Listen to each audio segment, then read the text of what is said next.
¿Qué tal, chicos? Vamos a hablar ahora de la regulación de la tasa de filtrado glomerular. Vamos a hablar un poco, primero, de cuál es la cantidad de volumen que va a estar manejando de forma normal el riñón. Habíamos comentado en el último video que aproximadamente el 20% del gasto cardíaco se redirigía directamente hacia los riñones. El gasto cardíaco normal oscila aproximadamente entre 5 litros por minuto, por lo que cuando nosotros hablamos del 20% del gasto cardíaco, estamos hablando aproximadamente de 1 litro por minuto. Eso es la cantidad de sangre que van a recibir los riñones. A este concepto le vamos a llamar nosotros flujo sanguíneo renal, la cual voy a abreviar utilizando las siglas FSR. Entonces el flujo sanguíneo renal nos va a hablar de la cantidad de sangre que está llevando el riñón. Sin embargo, vamos a recordar que de la cantidad de sangre que nosotros vamos a tener, una proporción de esa sangre van a ser eritrocitos, y esa proporción de sangre que son eritrocitos le vamos a llamar nosotros hematocrito, y otra proporción va a ser plasma. Como nosotros ya habíamos discutido cuando hablamos de la barrera de filtración, la porción que se filtra directamente es el plasma y no son los hematocritos. Por lo tanto, debemos de definir el flujo plasmático renal y no per se el flujo sanguíneo renal. El flujo plasmático renal se va a definir como 1 menos el hematocrito multiplicado por el flujo sanguíneo renal. Y considerando un hematocrito de más o menos 40%, el flujo plasmático renal normal que nosotros vamos a observar es de aproximadamente 600 mililitros por minuto. Entonces nosotros estamos teniendo que del litro que recibe normalmente el riñón de flujo sanguíneo renal, más o menos 600 es la cantidad de plasma por minuto que va a estar disponible en el glomérulo para la filtración. Ya habíamos comentado en el video de filtración glomerular que, por ejemplo, para el caso de un hombre, la tasa de filtrado glomerular o GFR es de aproximadamente 125 mililitros por minuto. Si nosotros tenemos un flujo plasmático renal o FPR de aproximadamente 600 mililitros por minuto, entonces nosotros estamos teniendo que no todo lo que llega a través de la arteria renal de plasma se va a filtrar en el glomérulo. Vamos a definir entonces una función de estas dos métricas que se llama fracción de filtración, la cual voy a abreviar como FF. La fracción de filtración es igual a la tasa de filtración glomerular o GFR dividida entre el flujo plasmático renal. Y en general, para las condiciones basales del riñón, casi siempre va a oscilar en 0.2. Lo que eso significa es que de los 600 mililitros que van a llegar al glomérulo, más o menos el 20% va a pasar a formar lo que corresponde al ultrafiltrado de plasma. Recuerden que el ultrafiltrado de plasma es la última función o la función sine qua non que va a tener nuestro riñón. Esta fracción de filtración nos va a indicar, por lo tanto, qué tanto va a estar funcionando adecuadamente el riñón.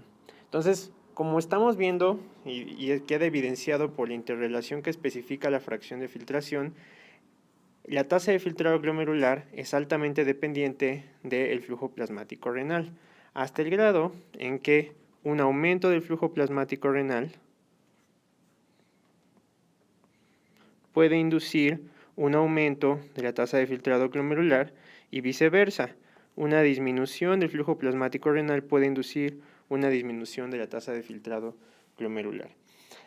Vamos a ver que conforme nosotros avanzamos, voy a dibujar acá nuestro glomérulo. Nuestro glomérulo es un sistema que va a estar conectando una arteriola aferente, que va a ser un vaso de alta resistencia, con un sistema de capilares glomerulares, seguido por otro vaso de alta resistencia que va a ser la arteriola eferente, y que después se va a continuar hacia una estructura que se llaman capilares peritubulares. Y estos capilares peritubulares después se van a conectar ya con el lado venular. Entonces, nosotros vamos a tener nuestra arteriola aferente nuestros capilares glomerulares, nuestra arteriola eferente y nuestros capilares peritubulares. Por lo tanto, la estructura vascular o una de las peculiaridades del sistema renal es que van a ser un sistema arteriolar que se conecta con otro arteriolar a través de un capilar y que es seguido de otro capilar antes de llegar al lado venular. Eso es una característica muy particular de cómo funciona el riñón. Y ahora algo muy importante que nosotros vamos a observar en el riñón es que conforme se va a llevar a cabo la filtración, y esto lo habíamos discutido en el video previo, nosotros vamos a empezar a tener un ultrafiltrado de plasma, por lo tanto vamos a perder líquido y la concentración de proteínas va a ir aumentando en la porción conforme se acerca hacia la arteriola eferente. Eso tiene implicaciones hemodinámicas importantes, porque cuando lo interrelacionamos con el flujo plasmático renal, nosotros vamos a tener varios escenarios. Este es el primer escenario y ocurre cuando el flujo plasmático renal es bajo. Cuando el flujo plasmático renal es bajo, nosotros vamos a tener en verde la presión hidrostática capilar y en rojo la presión oncótica del capilar glomerular. Y entonces recordemos que conforme se va favoreciendo la filtración, la presión oncótica va subiendo porque aumenta la concentración de proteínas a lo largo del capilar glomerular y eso ocasiona que sobre todo se filtra en la primera porción del capilar pero no en la segunda. Entonces la segunda se pudiera considerar un capilar desechado o no utilizado o subutilizado. Cuando el flujo plasmático renal es normal, este capilar no va a estar subutilizado, sino que se va a utilizar por completo. Esto implica que a pesar de que va a aumentar a lo largo del capilar la presión oncótica, no necesariamente se va a dejar de filtrar a lo largo del capilar.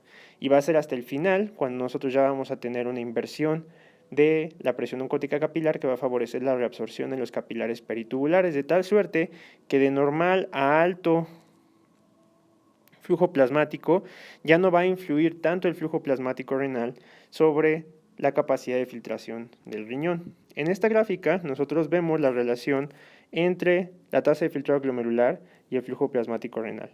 Lo que vemos es que la tasa de filtrado glomerular aumenta de forma importante, sobre todo cuando el flujo plasmático renal está por debajo del esperado de 600, y que cuando llega al punto crítico de 600 para una tasa de filtrado glomerular de 125, ya no aumenta casi nada, a pesar de que aumente el flujo plasmático renal.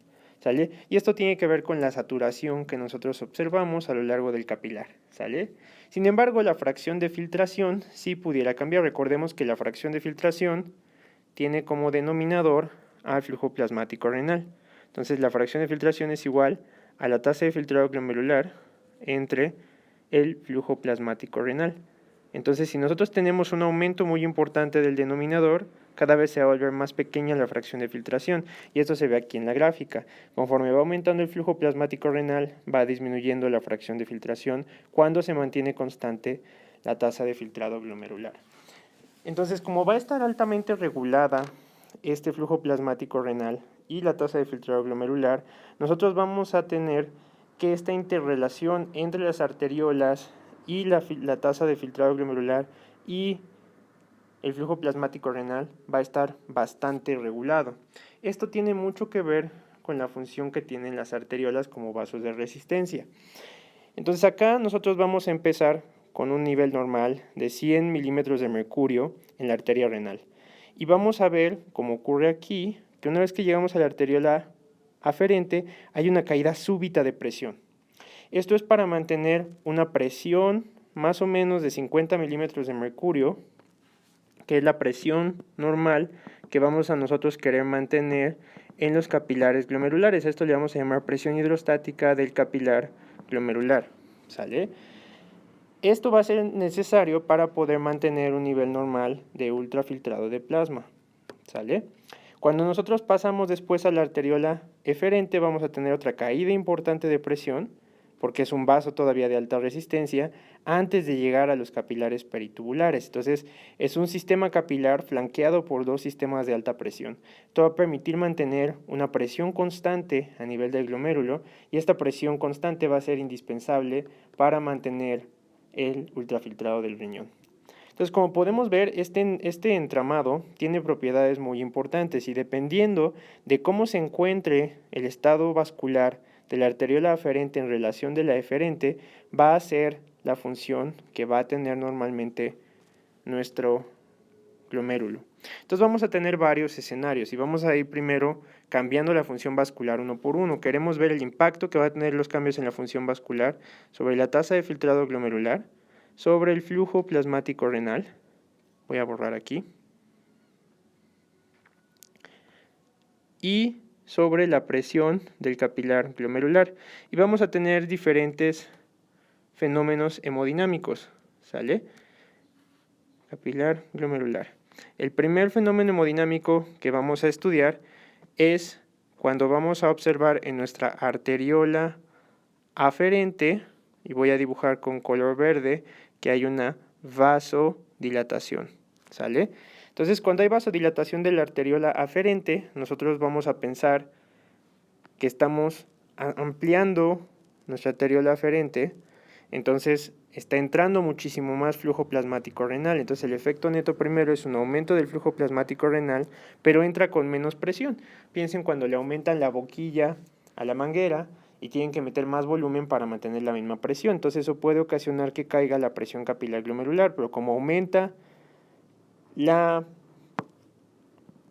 flujo plasmático renal dentro de la relación con la tasa de filtrado glomerular, esta pudiera mantenerse constante o bajar, ¿sale? Y entonces voy a agregar aquí otra métrica que es la fracción de filtración. Entonces cuando aumenta el flujo plasmático renal y la tasa de filtrado glomerular se mantiene constante, nosotros pudiéramos observar un descenso o mantenimiento de la fracción de filtración, ¿sale? Eso cuando se vasodilata la arteriola aferente. Entonces, en general, la arteriola aferente va a mantener un flujo plasmático renal constante cuando se vasodilata sola. ¿Qué pasa cuando ésta se vasoconstriñe? Y esto lo voy a dibujar con un tachecito. Primero, piensen que lo que vamos a estar haciendo es pisar la manguera. Entonces, como pisamos la manguera, la presión con la que va a salir hacia acá va a ser más baja. Entonces, lo primero y muy importante es que no va a permitir que pase agua, entonces va a bajar el flujo plasmático renal. Como va a bajar el flujo plasmático renal, puede bajar la presión del capilar glomerular o mantenerse constante. Esto definitivamente puede ocasionar un descenso de la tasa de filtrado glomerular y la fracción de filtración o mantenerse o bajar. Entonces, vasoconstriñir la arteriola aferente no va a ser productivo porque va a disminuir el flujo plasmático renal y eso puede traer toda una serie de alteraciones a nivel del ultrafiltrado del plasma. La otra estructura vascular que nosotros podemos cambiar va a ser nuestra arteriola eferente. Déjenme acercarle un poco más. Entonces, nuestra arteriola eferente va a poder tener los mismos estados hemodinámicos. Un estado primero de vasodilatación. Entonces, vamos a pensar ahora que nosotros estamos aumentando el radio de nuestra manguera. Entonces, como estamos aumentando el radio de nuestra manguera, el agua que saldría por este lado, si fuera una manguera de agua, pues saldría con menor presión, ¿sale? Entonces, como sale con menor presión, disminuye la presión de este lado, a pesar de que no necesariamente se altera el flujo plasmático renal, ¿sale? Entonces, lo que vamos a observar es que baja la presión capilar glomerular. Aquí vamos a hacer un pequeño paréntesis porque aquí en realidad no necesariamente disminuye, sino que se puede mantener constante o aumentar. Porque lo que va a influir directamente es la arteriola eferente sobre la presión de los capilares glomerulares. Una apertura va a disminuir la presión del capilar glomerular, a pesar de que no necesariamente influye en el flujo plasmático renal, y eso puede ocasionar un descenso de la tasa de filtrado glomerular. Y como disminuye la tasa de filtrado glomerular, aunque no cambie el flujo plasmático renal, puede disminuir en cierta medida la fracción de filtración. Y ahora, nuestra arteriola eferente también la podemos constreñir. Si la constreñimos, es como si nosotros le pusiéramos el dedo a la manguera en este segmento. Cuando ustedes le han puesto el dedo a una manguera, seguramente han sentido como el agua empuja su dedo. Como el agua está empujando su dedo, esto implica que la presión de este lado está aumentando. Entonces, lo que vamos a observar ahora, cuando hay una constricción de la arteriola eferente, es un aumento de la presión capilar glomerular, un aumento de la tasa de filtrado glomerular, el flujo plasmático renal puede quedarse constante, pero como aumenta la tasa de filtrado glomerular, puede aumentar o mantenerse constante la fracción de filtración. Entonces estamos viendo que hay diferentes aspectos benéficos. Vasodilatación de la arteriola aferente aumenta el flujo plasmático renal. Vasoconstricción del eferente aumenta la presión capilar glomerular y por lo tanto la tasa de filtrado glomerular. De forma adversa, la vasoconstricción de la aferente puede ocasionar una disminución del flujo plasmático renal y caída de la tasa de filtrado glomerular, y una vasodilatación del eferente va a causar caída de la presión capilar glomerular con una disminución de la tasa de filtrado glomerular.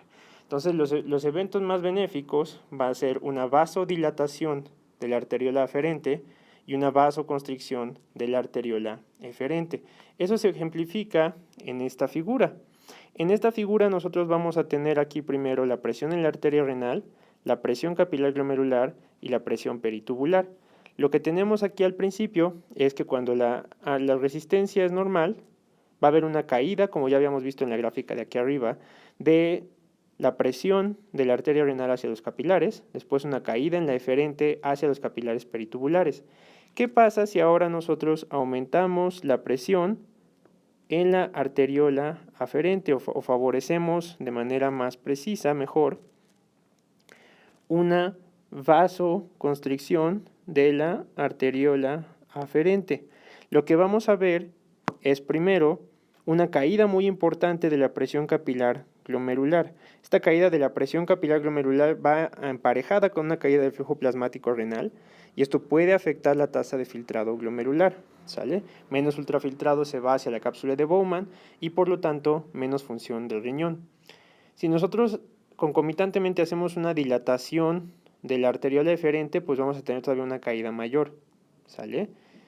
¿Qué pasa si ahora hacemos un cambio en el que ahora bajamos la resistencia de la aferente, o sea, hacemos vasodilatación de la aferente y vasoconstriñimos la eferente? Lo que tenemos es que entra más flujo plasmático renal y la vasoconstricción del eferente aumenta la presión capilar glomerular. El efecto neto es un aumento general de la tasa de filtrado glomerular del flujo plasmático renal y por lo tanto puede aumentar la fracción de filtración, ¿sale? Entonces vamos a ver que la tasa de filtrado glomerular va a estar altamente regulada por la interrelación entre la arteriola aferente y la eferente. Entonces nos van a interesar escenarios no donde ocurran estos cambios aislados, sino donde ocurran cambios concatenados. Entonces ahora vamos a ver cambios concatenados, ¿sale?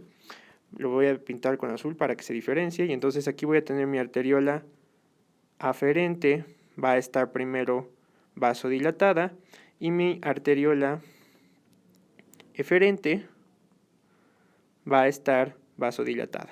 Entonces las dos están abiertas, ¿sale? Esto lo voy a redondear aquí con un cuadrito para que quede claro que es un mismo patrón. Entonces, tengo abierto mi arteriola aferente y tengo abierta mi eferente. Mi flujo plasmático renal aumenta, pero mi presión capilar glomerular tiende a disminuir. Entonces, va a ocurrir un poco como el escenario que está ejemplificado acá, ¿sale? Está abierto esto, pero ahora también se abre esto. Entonces, el efecto neto que vamos a observar nosotros es que el flujo plasmático renal aumenta porque está abierta la aferente, pero puede disminuir la presión capilar glomerular, lo cual puede ocasionar que la tasa de filtrado glomerular se mantenga o disminuya y esto mantiene constante la fracción de filtración, ¿sale? Entonces, a pesar de que aumente el flujo plasmático renal, la tasa de filtrado glomerular no tiene cambios muy importantes. Segundo escenario. Nosotros ahora vamos a tener que nuestra arteriola aferente va a estar abierta, pero nuestra arteriola eferente va a estar cerrada. Este escenario es bastante favorable, porque como vimos, la apertura de la arteriola aferente va a aumentar mi flujo plasmático renal, ¿sale? Entonces el flujo plasmático renal va a estar aumentado y va a estar aumentada la presión capilar glomerular, lo cual puede ocasionar un aumento de la tasa de filtrado glomerular. Esto puede ocasionar que la fracción de filtración esté constante si las dos, el flujo plasmático renal aumenta en la misma magnitud que la tasa de filtrado glomerular, o incluso puede ocasionar un aumento de la fracción de filtración. Entonces ese es un escenario bastante favorable. La constricción de la eferente mantiene la presión capilar glomerular y la de la aferente aumenta el flujo plasmático renal. Vamos a ver otro escenario donde ahora tenemos nuestra arteriola aferente cerrada y nuestra arteriola eferente abierta. Este es uno de los peores escenarios, ¿sale? ¿Por qué?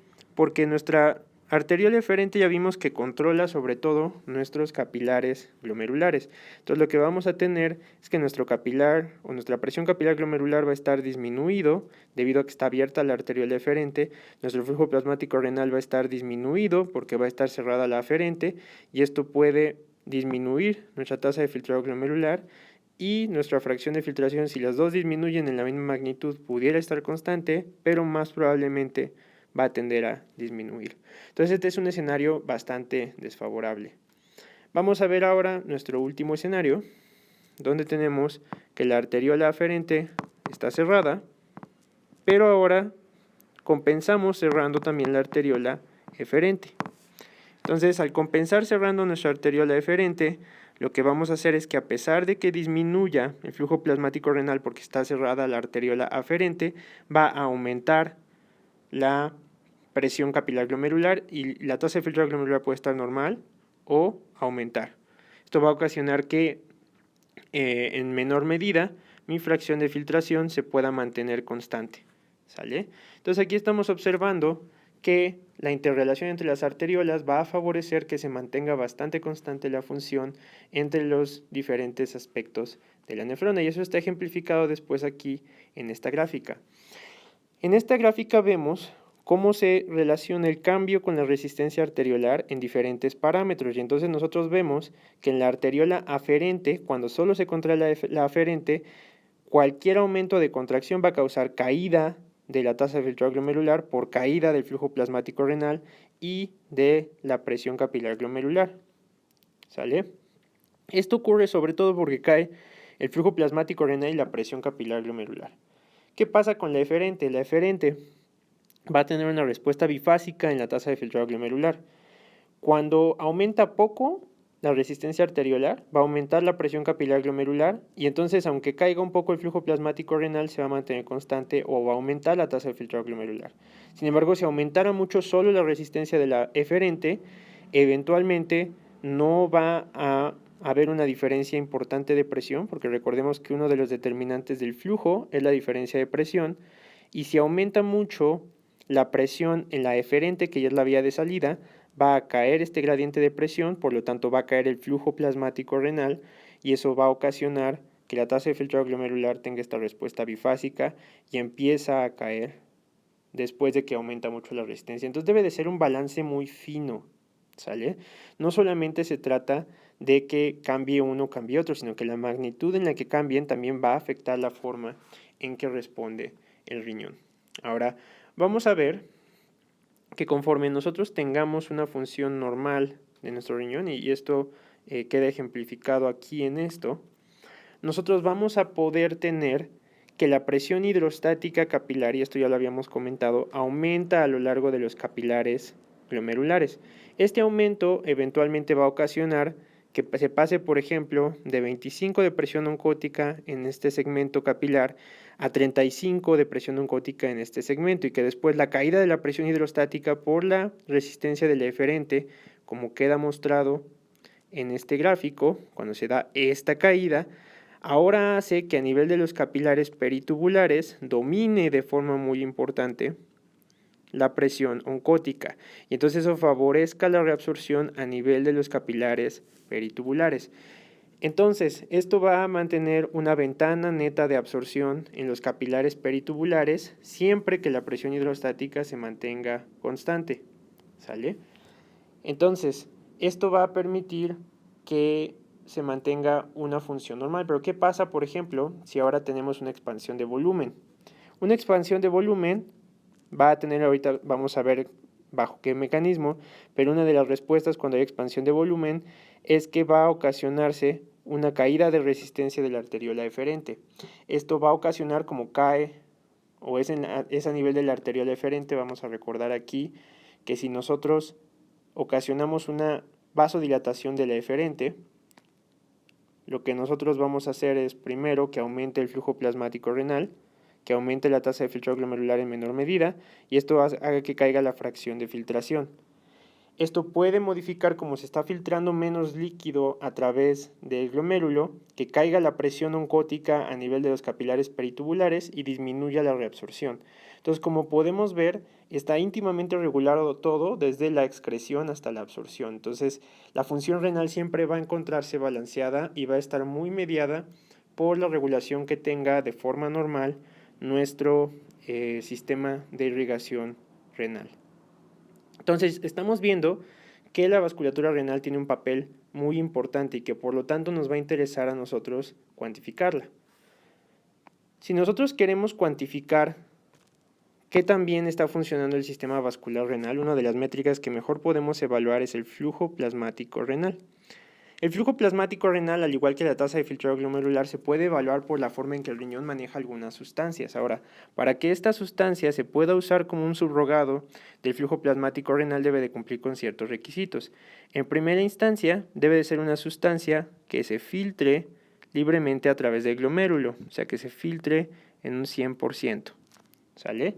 O que, como vimos en la clase pasada, su relación de ultrafiltrado contra plasma sea aproximadamente de 1. Esa es la primera característica. La segunda característica es que no se debe de reabsorber. Entonces el riñón no debe de reabsorber nada de esta sustancia. Y ahorita vamos a ver por qué ese es un requisito importante. Y el tercer requisito es que lo que no se filtre se secrete en su totalidad. Entonces se debe de secretar en un 100%. Ahora vamos a ver por qué esto para el flujo plasmático renal se vuelve tan importante, y esto está ejemplificado aquí en la imagen. Entonces, si nosotros tenemos una sustancia, esta sustancia va a entrar por la arteriola aferente, va a pasar por el sistema de capilares glomerulares, una parte se va a ir al ultrafiltrado, pero tenemos que recordar que no todo se filtra a través del glomérulo, porque existe un concepto que se llama fracción de filtración. La fracción de filtración es la tasa de filtrado glomerular dividida entre el flujo plasmático renal. Y lo que nosotros tenemos es que más o menos vamos a tener una filtración o una fracción de filtración de 0.2. Lo que eso implica que el 80% de lo que nosotros metamos a través de la arteria renal no se va a filtrar a través del glomérulo y va a aparecer en la arteriola deferente y va a llegar hacia los capilares peritubulares. Y entonces, la sustancia que nos interesa que pueda funcionar debe de pasar de los capilares peritubulares en su totalidad hacia los túbulos, y esto se da mediante secreción, y la sustancia que cumple con estos requisitos es una sustancia que se llama ácido para-aminohipúrico.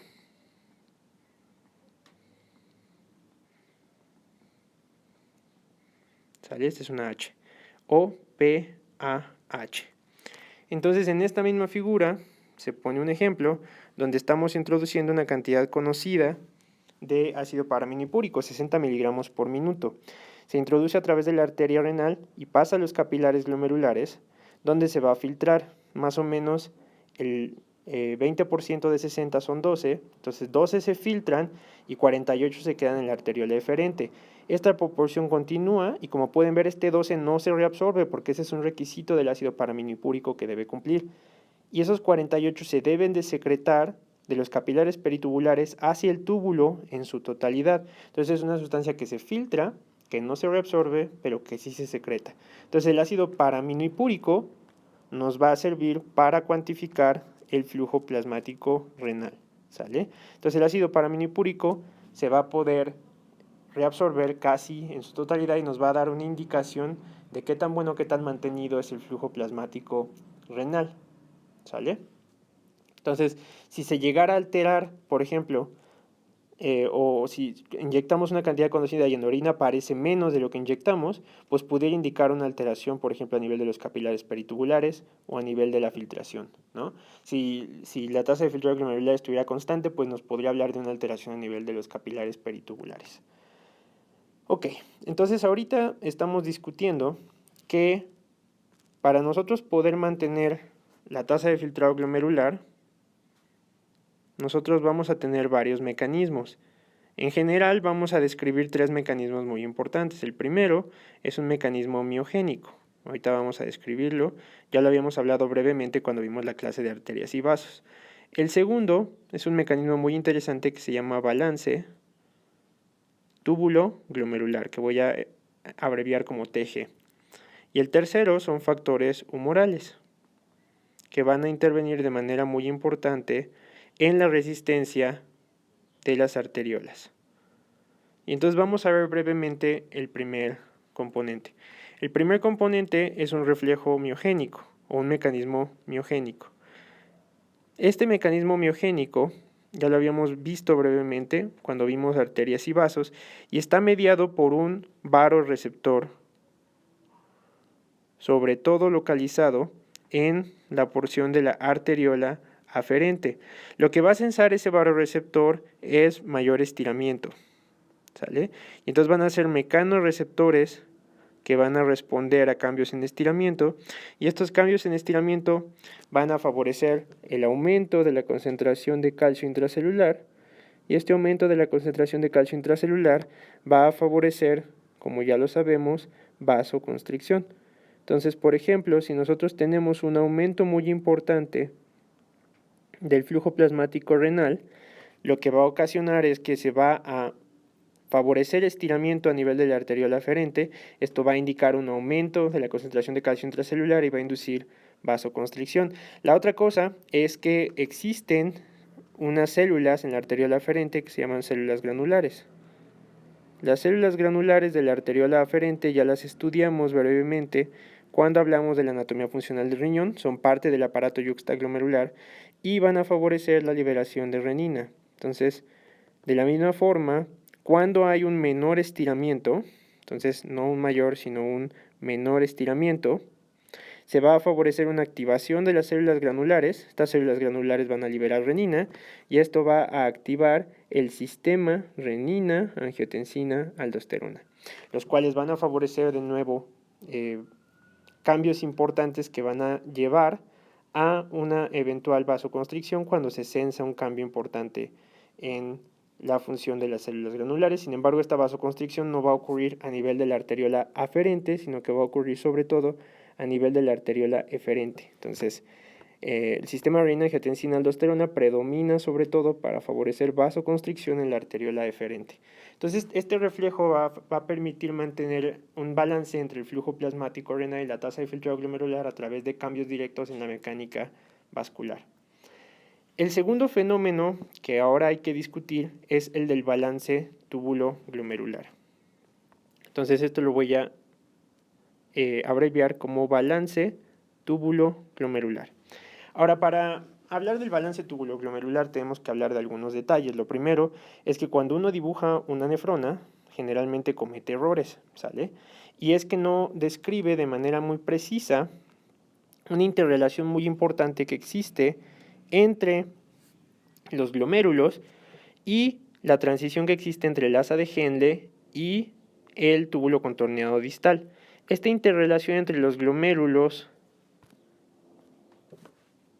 y esta porción ocurre mediante una estructura de células que se llaman mácula densa. La mácula densa es un conjunto de células especializadas que se localizan en la transición entre el asa de Henle y el túbulo contorneado distal, ¿sale? Estas células de la mácula densa van a expresar de manera muy importante un cotransportador que se llama NKCC2.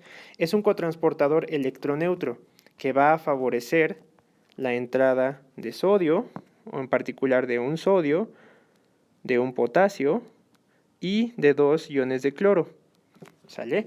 Este va a estar muy expresado en el asa de Henle y va a tener un papel muy importante para favorecer la contracción de la orina.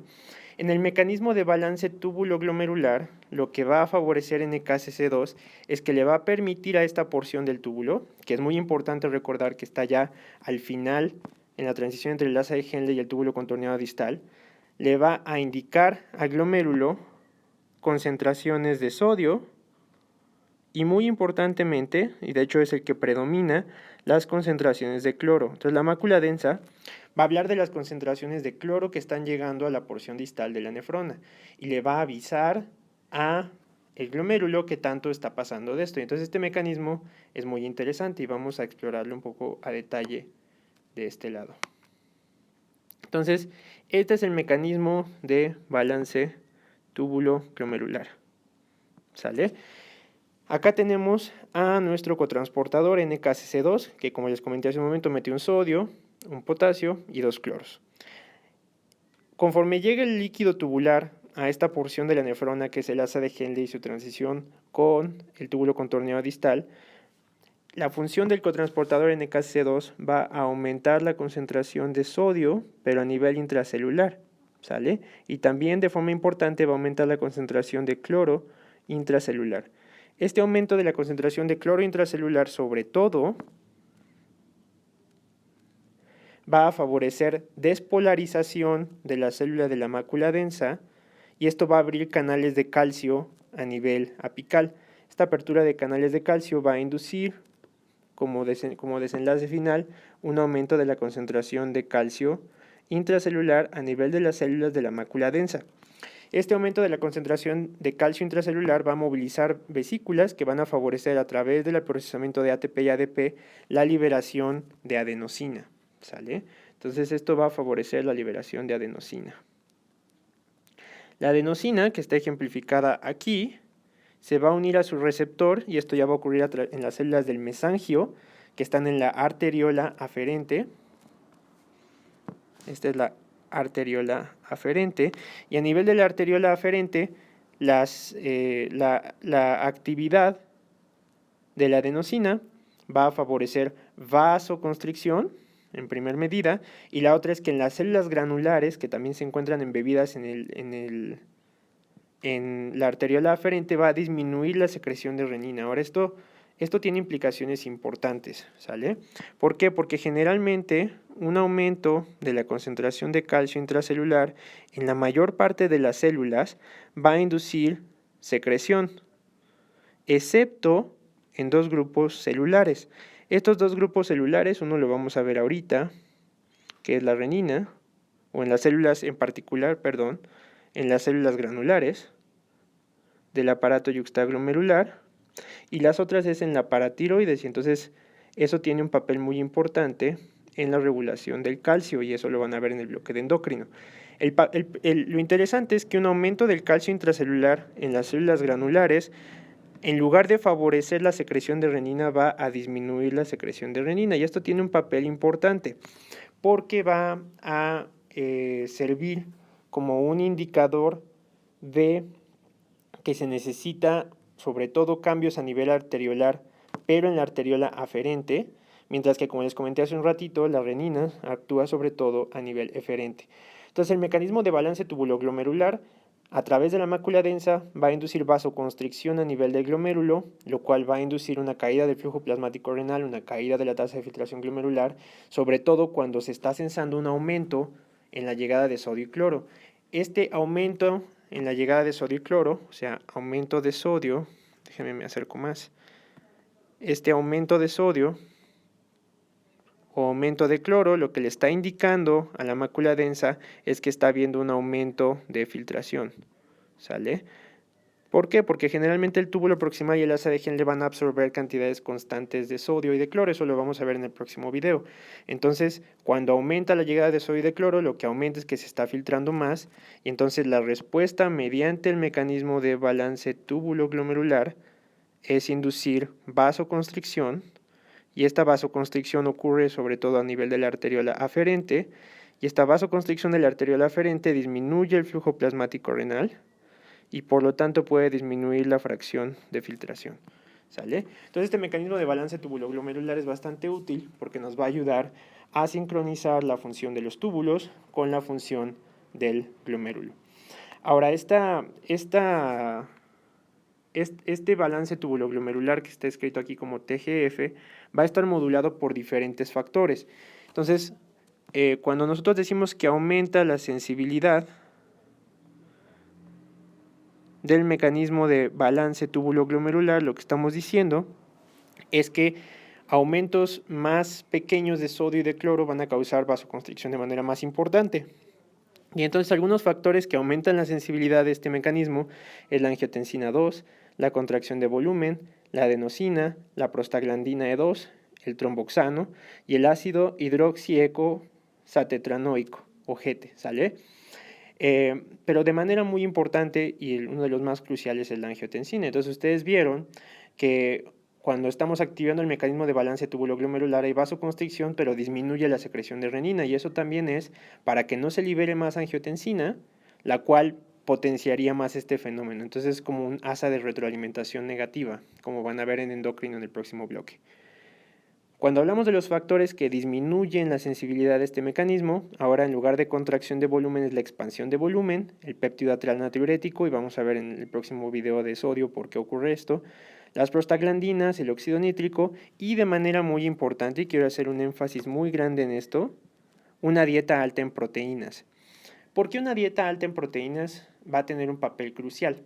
Bueno, cuando hay una dieta alta en proteínas y disminuye la sensibilidad del balance tubuloglomerular, eso va a ocasionar que una caída de la tasa de filtración glomerular no se pueda compensar de manera muy precisa, porque disminuye la sensibilidad de este mecanismo, o sea, este mecanismo está disminuido. Entonces, una caída de la tasa de filtrado glomerular cuando no hay balance túbulo-glomerular puede inducir daño renal, ¿sale?